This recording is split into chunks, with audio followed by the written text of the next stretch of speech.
May 3, 4, 5 ಉದ್ಯವಾಣಿಯವರು property ಎಕ್ಸ್ಪೋವನ್ನು ಹಮ್ಮಿಕೊಂಡಿದ್ದಾರೆ. ನಾವು ರಾಟ್ಸನ್ ಗ್ರೂಪ್ನಿಂದ participate ಮಾಡ್ತಾ ಇದ್ದೀವಿ. ಉತ್ತರ ಕರ್ನಾಟಕದಲ್ಲಿ ಇದೊಂದು ಪ್ಲ್ಯಾಟ್ಫಾರ್ಮು ಯಾವ ಥರ ಕ್ರಿಯೇಟ್ ಆಗಿದೆ ಅಂತ ಹೇಳಿದರೆ, ಪ್ರತಿಯೊಬ್ಬರು ಮನೆಯನ್ನು ಮತ್ತು ಸೂರುಗಳನ್ನು ಮಾಡಿಕೊಳ್ಳಲಿಕ್ಕೆ ಒಂದು ಒಳ್ಳೆಯ ಅವಕಾಶ. ಅಪಾರ್ಟ್ಮೆಂಟು, ಇಂಡಿಪೆಂಡೆಂಟ್ ಮನೆಗಳು ಮತ್ತು ಇನ್ವೆಸ್ಟ್ಮೆಂಟ್ ಅಪಾರ್ಚುನಿಟೀಸು ಇದ್ದರೆ ಇಂಥ ಸಿಟಿಗಳಲ್ಲಿ ನೀವು ಬಂದು ಪಾರ್ಟಿಸಿಪೇಟ್ ಮಾಡೋದ್ರಿಂದ ಒಳ್ಳೆಯ ಒಂದು ಬೆನಿಫಿಟ್ ಮಾಡ್ಕೊಳ್ಳಿಕ್ಕೆ ಒಂದು ಪ್ಲ್ಯಾಟ್ಫಾರ್ಮ್ ಆಗಿರುತ್ತೆ.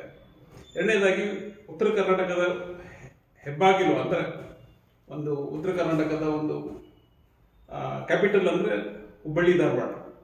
ಇದಕ್ಕೆ ಸರೌಂಡಿಂಗು ಭಾಳಷ್ಟು ಸಿಟಿಗಳಿದ್ದಾವೆ. ಎಲ್ಲರೂ ಪಾರ್ಟಿಸಿಪೇಟ್ ಮಾಡ್ತಾ ಇದ್ದಾರೆ. ತಾವು ಬಂದು ಪಾರ್ಟಿಸಿಪೇಟ್ ಮಾಡಬೇಕಂತ ನಾನು ಕೇಳ್ಕೊಳ್ತೀನಿ.